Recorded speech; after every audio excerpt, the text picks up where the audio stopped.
इतनी बातें हैं कहने को इस राज्य के बारे में, इस चुनाव के बारे में।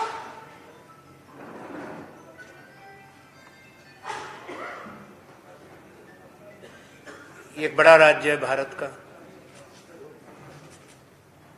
इसका एक ऐतिहासिक भूमिका रही है, योगदान रहा है स्वतंत्रता के संग्राम में, आज़ादी के बाद के भारत के निर्माण में। बड़े प्रतिभाशाली नेता इस देश को, इस धरती ने दिए हैं। भारत की संस्कृति, सोच, विचार में योगदान रहा है। इस राज्य में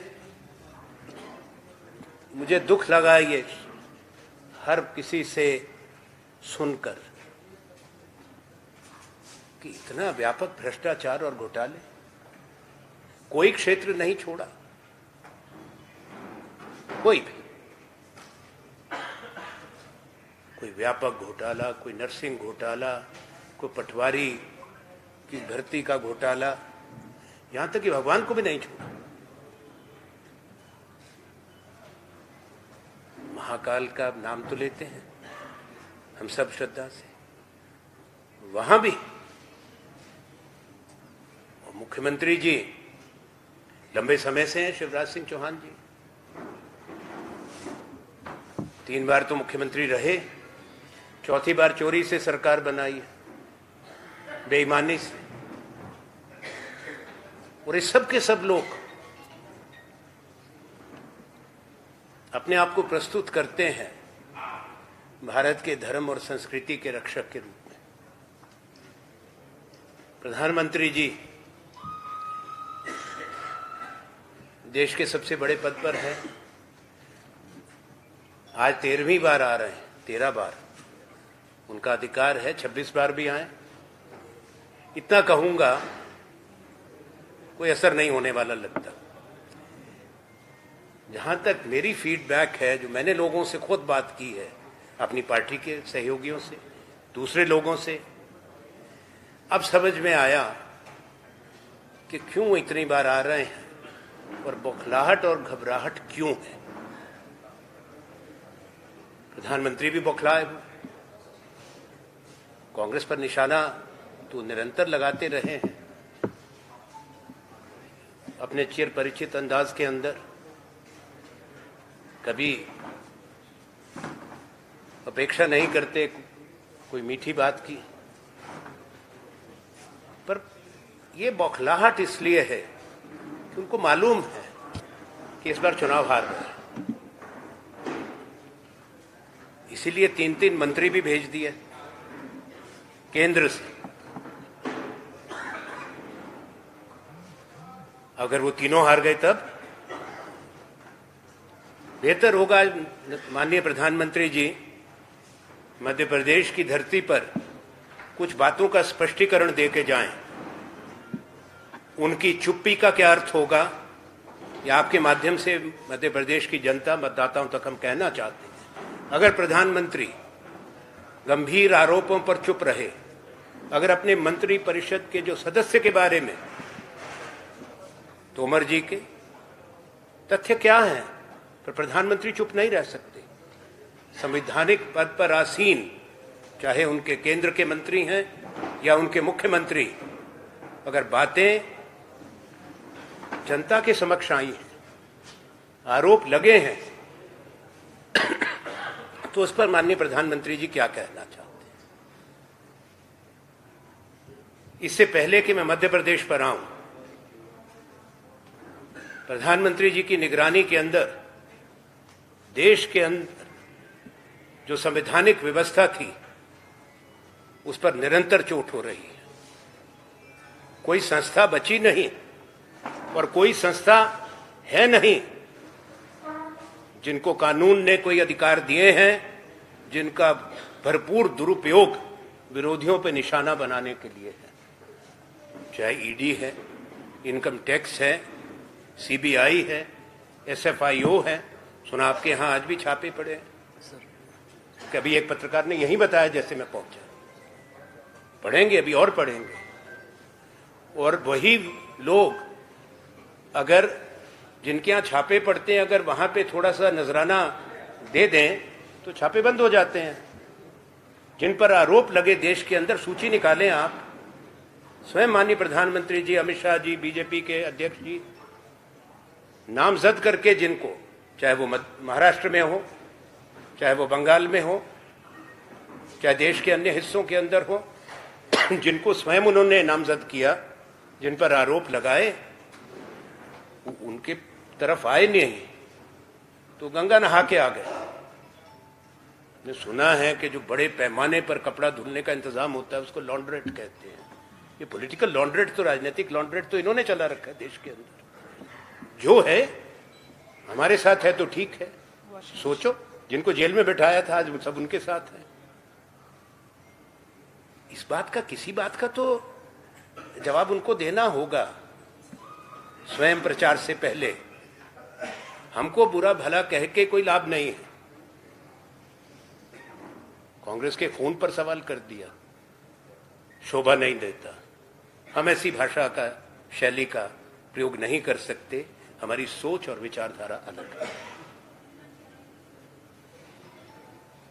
हम महात्मा गांधी, सरदार पटेल, बुद्ध ये भले लगाएं, जवाहरलाल नेहरू और जो महानायक हमारे रहे बड़े बड़े देश के राष्ट्रीय आंदोलन में, हम उनकी सोच के साथ जुड़े लोग हैं।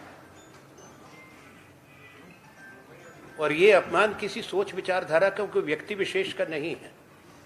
राजनीति में चुनाव आते हैं, प्रजातंत्र के अंदर चुनाव चले जाएंगे, पर कहे हुए शब्द वापस नहीं होते। प्रधानमंत्री जी इस बात को याद रखें। लोग याद रखते हैं, सारे लोग नहीं भूलते। इस चुनाव में भी बीजेपी क्या कर रही है? नए वायदे, नए आरोप। मैं आपत्ति नहीं कर रहा, क्योंकि ये भी एक, शायद पहली बार ऐसा अनुभव हो रहा है 2014 से कि वायदे करें, वायदे निभाएं ना। जब लोग हिसाब मांगे तो नए वायदे कर दो, ये सोचते हुए कि पुराने वायदे भूल गए। इनके अपने वायदे, ये मध्य प्रदेश को क्या वायदे देंगे? पहले तो अपने वायदों का हिसाब दे दें। मैं उस पर ज्यादा नहीं कहूंगा, क्योंकि उनको सच्चाई सुनने का मिजाज उनका नहीं है, नाराज हो जाते हैं। ये जवाबदेही तो लोकसभा चुनाव में तय होगी इस बार तो निश्चित रूप में। पहले भी विधानसभा में तय हो जाए, मध्य प्रदेश की सरकार की, यहां के मुख्यमंत्री की, कि क्या जो सिद्धांत की बात करते हैं, जिन्होंने चोरी से सरकार बनाई हो, जिनकी निगरानी में सारे घोटाले जो मैंने 3-4 कहे हैं बहुत, उनको समर्थन मिलना चाहिए या सजा मिलनी चाहिए? सजा मिलनी चाहिए, ये मेरी सोच है।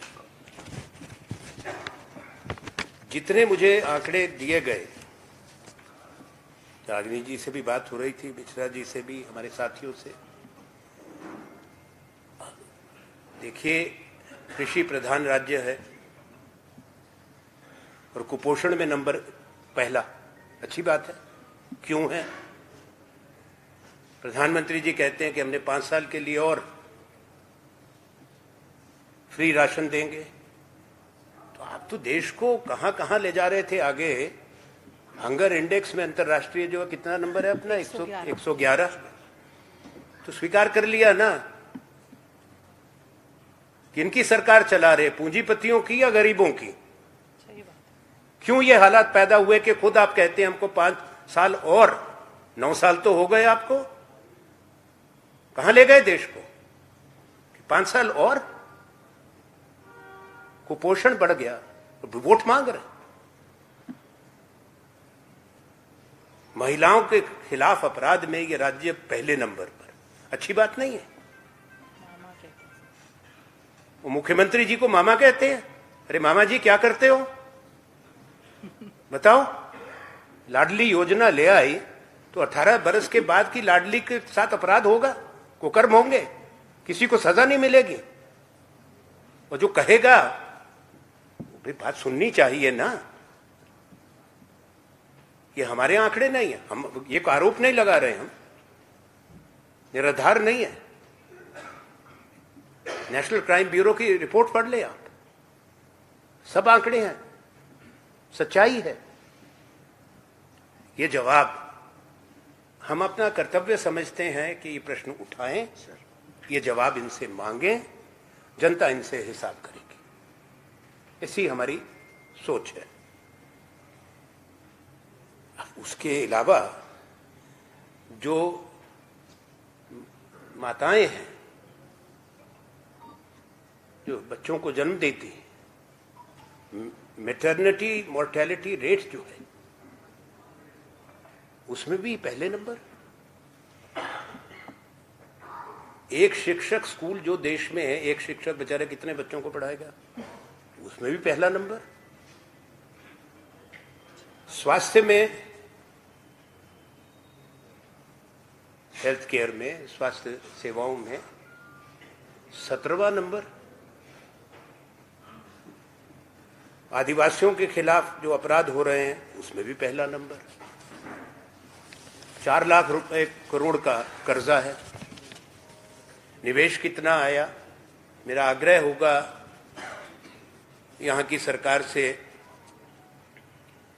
मुख्यमंत्री से, कि जब हमारी बातों का जवाब दें तो वो बताएं ईमानदारी से कि इनके कार्यकाल में कहां कहां निवेश आया, किस क्षेत्र में, और कितना वहां पर रोजगार पैदा हुआ। रोजगार तो यहां पर है नहीं।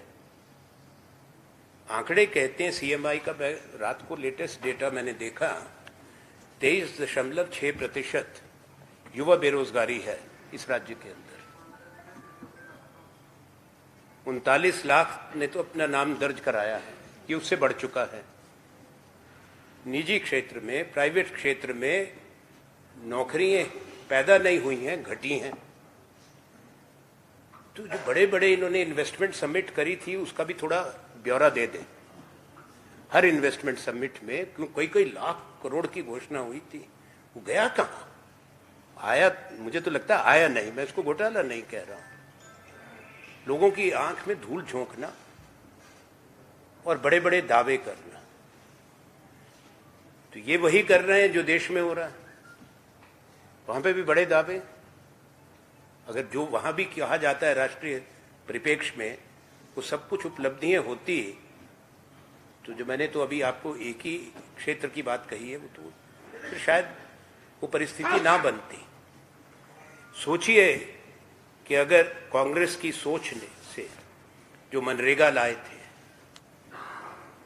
जो खाद्य सुरक्षा कानून लाए थे, शिक्षा सुनिश्चित करने के लिए कानून बनाए थे, अगर वो ना हुआ होता तो क्या होता? ये तो वही कर रहे हैं जो कानून बन चुके, देश की संसद ने बना दिया।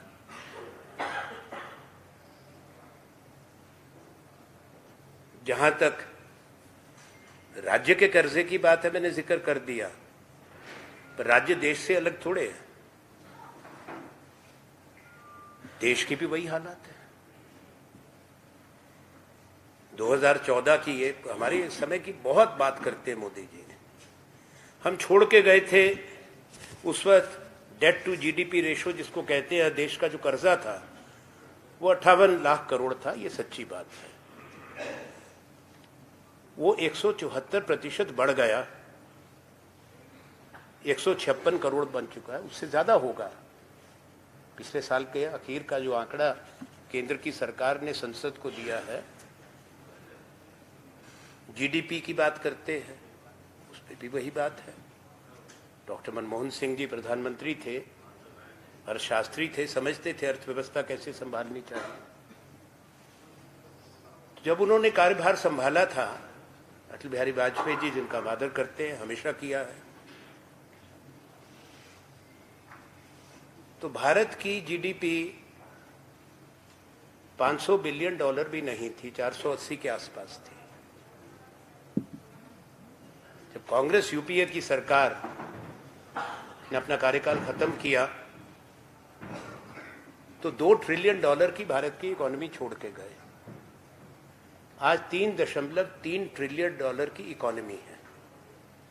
तो एक वो 10 साल थे जिसमें 4 गुना जीडीपी भारत की बढ़ी, 4 गुना। और WHO के ये रिपोर्ट्स है, वर्ल्ड बैंक की रिपोर्ट्स हैं कि 120 करोड़ से ऊपर लोग गरीबी रेखा से, भुखमरी से बाहर आए। ये हमने नहीं कहा। और भारत पहला देश बना था दुनिया में, कहो तो बता दूं, लेकिन इस चुनाव से उसका कोई संबंध नहीं है। पहली औद्योगिक क्रांति जब आई थी, इंग्लैंड में आई थी, तो बड़ी बड़ी टेक्सटाइल मिल लगी, जो स्टीम पावर है उसको हार्नेस किया गया। उनको 12 बरस लगे थे अपनी जीडीपी को दुगना करने में। दूसरी औद्योगिक क्रांति आई अमेरिका में 1940 के दशक में, ऑटोमोबाइल इंडस्ट्री में, मास प्रोडक्शन लाइंस में, उनको भी 12 बरस लगे। पहला देश जिसने एक दशक के अंदर अपनी जीडीपी को दुगना किया वो द्वितीय विश्व युद्ध के बाद जापान ने, जिस पर न्यूक्लियर बम गिराए गए थे और उनके लिए कोई मार्शल प्लान नहीं थी। उसके बाद 15 बरस के अंदर तिगना करना, 3 गुना एक दशक में, वो चीन ने किया।